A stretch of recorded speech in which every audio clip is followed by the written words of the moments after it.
বাংলাদেশের সাধারণ শিক্ষার্থীদের সাথে নিয়ে ইনশাআল্লাহ ছাত্র সংসদগুলোতে ভূমিধ্বস বিজয় হবে। এই বাংলাদেশের সকল ভালো মাননীয় প্রধানমন্ত্রী জনাব তারেক রহমানের মাধ্যমে সম্ভব। এতদিন ধরে যারা যোগ্য, ত্যাগী, নির্যাতিত, আর একটা লম্বা সময়, আর আমাদের হচ্ছে একটা দেখেন কলা গাছ, সে কিন্তু 15-16 মাসেই ফল দেয়, কিন্তু ওই কলা গাছ কিন্তু মানুষ ঘরে রাখে না। কিন্তু সেগুন গাছ কিন্তু ঠিকই ঘরে রাখে।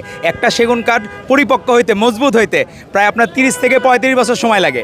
তো সেজন্য হচ্ছে এই সেগুন কাঠ হচ্ছে যে শক্ত, তো আমাদের এই শক্ত দৃঢ় নেতৃত্ব দরকার, যারা কোনো ঝড়ে কোনো কার্পণ্য বোধ করবে না, দ্বিধাহীনভাবে বাংলাদেশের সাধারণ শিক্ষার্থীদের সাথে নিয়ে ইনশাআল্লাহ ছাত্র সংসদগুলোতে ভূমিধ্বস বিজয় হবে। এবং আমরা ইনশাআল্লাহ আমাদের সেই ঐতিহ্য ধারা অব্যাহত রাখবো, যেটি করে দিয়েছিলেন শহীদ রাষ্ট্রপতি জিয়া রহমান বীরত্ব, যার দ্বারা অব্যাহত ছিল এবং খালেদা জিয়ার সময়, এবং বর্তমানে মাননীয় প্রধানমন্ত্রী জনাব তারেক রহমান সম্পূর্ণভাবে এই ধারা অব্যাহত রাখবেন এবং আমরা সফল হব ইনশাআল্লাহ। ছাত্রদল ত্যাগ তো এটা কি আলাদা করে আর প্রোফাইল লাগবে না, সবাই 24-এর গণঅভ্যুত্থানের পক্ষের।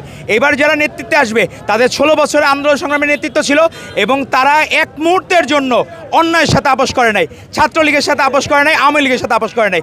এজন্যই এমন নেতৃত্ব আসবে যারা দেশপ্রেমিক নেতৃত্ব হবে, বাংলাদেশ প্রেমী নেতৃত্ব হবে এবং বাংলাদেশের পক্ষে তারা সাধারণ শিক্ষার্থীদের ঐক্যবদ্ধ রাখবে। আমাদের সর্বোচ্চ আস্থা, কারণ এই বাংলাদেশের সকল ভালো মাননীয় প্রধানমন্ত্রী জনাব তারেক রহমানের মাধ্যমে সম্ভব।